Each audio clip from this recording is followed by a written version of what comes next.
আজ থেকে প্রায় ৬.৫ কোটি বছর আগের এক সকাল। আকাশে বড় বড় ডানা মেলে উঠছে টেরোসর, আর মাটিতে নিশ্চিন্তে হাঁটছে বিশাল ডাইনোসররা। তখন পৃথিবীতে মানুষের কোনো চিহ্নই ছিল না। টানা প্রায় ১৬ কোটি বছর তারা পৃথিবীতে রাজত্ব করেছে। এত শক্তিশালী আর দাপটে প্রাণীরা হঠাৎ করে কিভাবে হারিয়ে গেল? কি এমন ঘটেছিল সেই দিনে? আজ আমরা জানব ডাইনোসরদের উত্থানের গল্প, আর জানব সেই ভয়ঙ্কর শেষ দিনের কথা, যেদিন তাদের দীর্ঘ রাজত্ব চিরতরে শেষ হয়ে যায়। প্রথম ডাইনোসরের বিবর্তন হয়েছিল আনুমানিক ২৩ কোটি বছর পূর্বে। তারা অন্য সরীসৃপদের চেয়ে ছিল আলাদা। তাদের পা ছিল দেহের নিচে সোজা, যা তাদের দিয়েছিল দ্রুত চলার ক্ষমতা এবং অকল্পনীয় শক্তি। পুরা জীববিদরা এ পর্যন্ত ১,০০০-এরও বেশি প্রজাতি শনাক্ত করেছেন। একদিকে যেমন ছিল জিজিয়ানিকাস, যার দৈর্ঘ্য ছিল মাত্র ২০ ইঞ্চি। অন্যদিকে ছিল সরোপোড্রা, যারা ১৯০ ফুট পর্যন্ত দীর্ঘ হতো। বৃহত্তম সরোপোড্রা ৩০ ফুট পর্যন্ত উঁচু হতো, যা একটি ৩ তলা বাড়ির সমান। ডাইনোসররা ছিল অত্যন্ত সক্রিয় এবং উচ্চ বিপাক হাড়যুক্ত প্রাণী। তারা ডিম পাড়ত, বাসা বানাত এবং পাখির মতো বাচ্চাদের যত্ন নিত। তাদের শরীরে ছিল অদ্ভুত সব বর্ম, কারো পিঠে শক্ত হাড়ের পাত, কারো মাথায় বিশাল সব শিং। ডাইনোসরদের এই বৈচিত্র্য এবং তাদের অদ্ভুত গঠন দেখলে বোঝা যায় পৃথিবীর ইতিহাসে তারা কতটা ভিন্ন এবং বিস্ময়কর প্রাণী ছিল। চলুন এবার দেখি তাদের স্বতন্ত্র বৈশিষ্ট্য এবং জীবনধারা। টাইরানোসরাস, ডাইনোসরদের রাজা বলা হয় তাকে। দৈর্ঘ্য প্রায় ৪০ ফুট, উচ্চতা ১২ ফুট। তার শক্তিশালী দাঁত কলার মতো আকারের, এক একটি দাঁত প্রায় ৮ ইঞ্চি লম্বা, যা দিয়ে শিকারের মাংস কেটে ফেলত। কামড়ের শক্তি এতই ভয়ঙ্কর ছিল যে কোনো প্রাণীর রক্ষা পাওয়ার সম্ভাবনা খুবই কম। তবে তার সামনের হাত ছিল অতি ছোট, যা দেখে আজকের মানুষ হাসতেও পারে। কিন্তু এই ছোট হাতও কাজে লাগত শিকার ধরার সময়ে ভারসাম্য বজায় রাখার জন্য। তার লেজ ছিল দীর্ঘ এবং শক্ত, যা আঘাতের জন্য ব্যবহার করত। যখন এটি হাঁটত বা দৌড়াত, মাটি কেঁপে উঠত এবং বনভূমিতে তার পদধ্বনি অন্য প্রাণীদের জন্য আতঙ্কের কারণ হতো। ট্রাইসেরাটপস, এই তৃণভোজী ডাইনোসরের মাথায় ৩টি বিশাল শিং, ২টি চোখের ওপরে, একটি নাকের ওপরে। মাথার পেছনে শক্ত ঢাল ছিল, যা শিকারের কামড় থেকে রক্ষা করত। দৈর্ঘ্য প্রায় ৩০ ফুট, ওজন প্রায় ৬ থেকে ১২ টন। তারা দল বেঁধে চলত, শিশু এবং দুর্বলদের রক্ষা করত। বিশাল শিং দিয়ে শিকারী থেকে নিজেকে রক্ষা করা ছিল তাদের প্রধান কৌশল। বনাঞ্চলে দাঁড়িয়ে থাকা প্রতিপক্ষের চোখে তারা যেন এক ভয়ঙ্কর পাহাড়ের মতো মনে হতো। ব্র্যাকিওস্ট্রাস, এটি ছিল আকাশ স্পর্শ করা ডাইনোসর। দৈর্ঘ্য ৮০ থেকে ৮৫ ফুট, সামনের পা পেছনের চেয়ে লম্বা। দীর্ঘ ঘাড় দিয়ে তারা গাছের উঁচু ডাল থেকে পাতা খেত। তাদের ওজন কয়েকটি হাতির সমান। ছোট প্রাণীদের চোখে এটি এক ভয়ঙ্কর দৃশ্য, আর তাদের বিশাল দেহ বনাঞ্চলে অদৃশ্য হওয়া কোনো শিকারের জন্য আতঙ্কের কারণ হতো। ভেলোসিরাপ্টর, ছোট, দ্রুত এবং বুদ্ধিমান শিকারী। দৈর্ঘ্য ৬ থেকে ৭ ফুট, ওজন প্রায় ১৫ থেকে ২০ কেজি। পায়ের বাঁকা ধারালো নখ প্রায় ৬ ইঞ্চি লম্বা। পালকের মতো শরীরের কাঠামো তাদের দৌড়াতে এবং লাফ দিতে সাহায্য করত। দল বেঁধে শিকার করা ছিল তাদের বিশেষ ক্ষমতা। তারা ক্ষুদ্র প্রাণী থেকে বড় শিকারও আক্রমণ করত। বনাঞ্চলে তাদের দ্রুতগতির ছদ্মবেশ, চতুর কৌশল এবং দ্রুত আক্রমণ একসময় ডাইনোসরদের মধ্যে ভয় সৃষ্টি করত। অ্যানকাইলোস্ট্রাস, ধীরে চলা কিন্তু একেবারে অপ্রতিরোধ্য। পুরো শরীর শক্ত বর্মে ঢাকা। লেজের শেষে ছিল ভারী হাড়ের গদা, যা দিয়ে শিকারীদের আঘাত করতে পারত। দৈর্ঘ্য প্রায় ২০ থেকে ২৬ ফুট, ওজন ৪ থেকে ৮ টন। বনাঞ্চলে তারা ধীরে ধীরে চলত, কিন্তু কোনো শিকারী তাদের সামনে গেলে মুহূর্তেই বিপর্যয় সৃষ্টি হতো। তারা শিকারের জন্য নয়, আত্মরক্ষার জন্য গড়ে উঠেছিল, এবং তাদের শক্ত বর্মই তাদের জীবনের মূল সুরক্ষা ছিল। স্টেগোস্ট্রাস, পেছনের দিকে বিশাল পাতার মতো হাড়ের ঢাল। দৈর্ঘ্য প্রায় ৩০ ফুট, লেজের শেষ অংশে ধারালো হাড়ের স্পাইক ছিল, যা দিয়ে শিকারীদের প্রতিরোধ করত। তৃণভোজী হলেও শিকারীদের কাছে এই ঢাল ও স্পাইক এক ভয়ঙ্কর অস্ত্র হিসেবে কাজ করত। বনাঞ্চলে তারা ধীরে চলত, কিন্তু তাদের বিশাল পিঠ এবং ধারালো লেজ যে কোনো আক্রমণকারীকে দূরে রাখতে পারত। স্পাইনোসরাস, স্পাইনোসরাস ছিল বিশাল জলজ জীবনধারী মাংসাশী। দৈর্ঘ্য প্রায় ৫০ থেকে ৫৯ ফুট। তার পেছনের পিঠে বড় পাখার মতো হাড়ের পাল ছিল, যা হয়তো শরীরের তাপ নিয়ন্ত্রণ, প্রতিপক্ষকে ভয় দেখানো বা জলের ভেতর দৃশ্যমানতা বাড়ানোর কাজে লাগত। নদী ও জলাশয়ে এটি অসাধারণভাবে শিকার করত। বড় মাছ থেকে ছোট স্তন্যপায়ী পর্যন্ত খেতে পারত। বিশাল দাঁত ও শক্তিশালী জিহ্বা দিয়ে এটি শিকারের মাংস ছিঁড়ে খেত। প্যারাসাউরোলোফাস।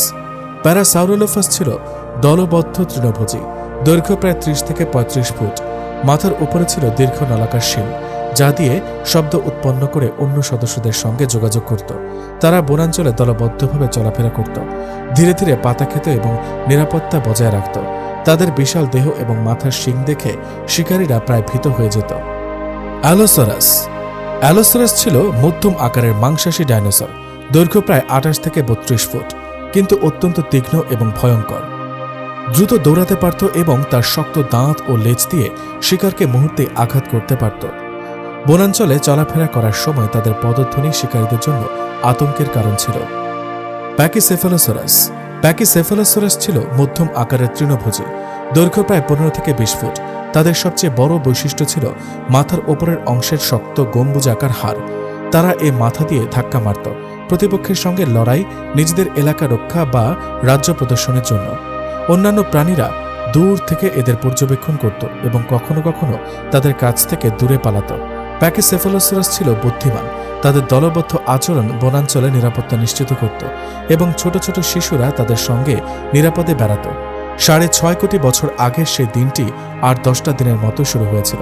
তারা জানত না যে মহাকাশ থেকে ধেয়ে আসছে তাদের মৃত্যুদূত, এভারেস্ট পর্বতের চেয়েও বিশাল এক গ্রহাণু।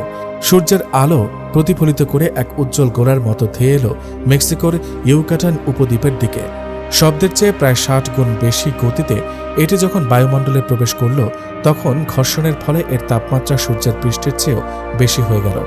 বায়ুমণ্ডলের সীমানার বাইরে থেকে সমুদ্র পর্যন্ত নামতে সেটা সময় লেগেছিল মাত্র কয়েক সেকেন্ড, আর এই অতি দ্রুত বেগে নামার সময় এটি হয়ে উঠেছিল এক গনগনের গলিত পাথর। যখন এটি মেক্সিকোর চিকজিরুপে আঘাত হানল, তখন তার শক্তি ছিল হিরোশিমার আণবিক বোমার চেয়ে প্রায় 100 কোটি গুণ বেশি।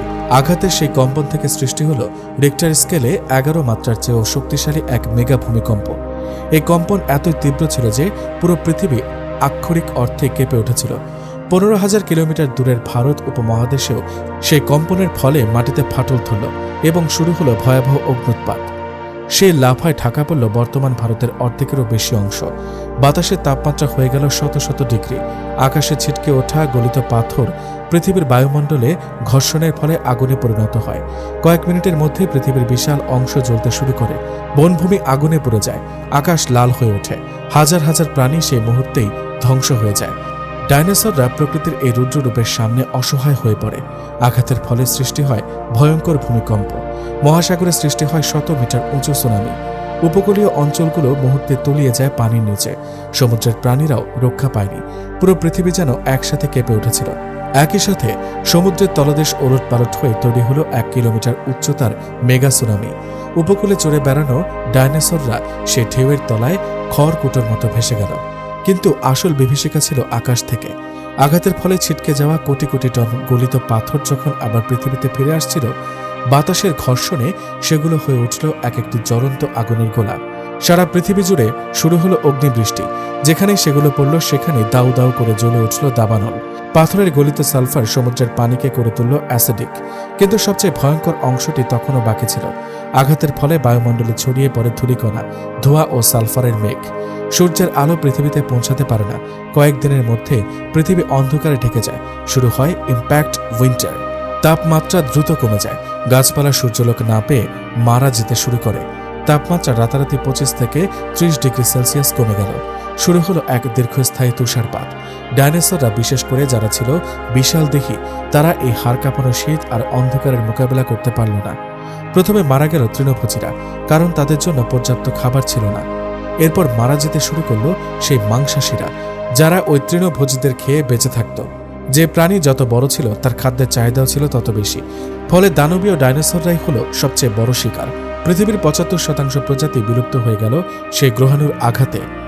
এটি ইতিহাসের অন্যতম বৃহৎ গণবিলুপ্তি, যা আমরা জানি ক্রিটেশিয়াস প্যালিওজিন বিলুপ্তি নামে। ধ্বংসস্তূপের মাঝেও কিছু প্রাণের প্রদীপ জ্বলছিল। পাখির পূর্বপুরুষ হিসেবে পরিচিত ছোট কিছু ডাইনোসর বেঁচে গেল। তাদের সাথে টিকে রইল ছোট ইঁদুরের মতো কিছু স্তন্যপায়ী প্রাণী। ডাইনোসরদের বিশাল রাজত্ব যখন ধুলোয় মিশে গেল, তখন এই স্তন্যপায়ীরাই গর্ত থেকে বেরিয়ে আসতে শুরু করল। ডাইনোসররা জায়গা খালি করে দেওয়ার পরে এরাই সবচেয়ে প্রভাবশালী হয়ে বিকশিত হয়, যাদের থেকে ধীরে ধীরে বিবর্তিত হয় আজকের মানুষ।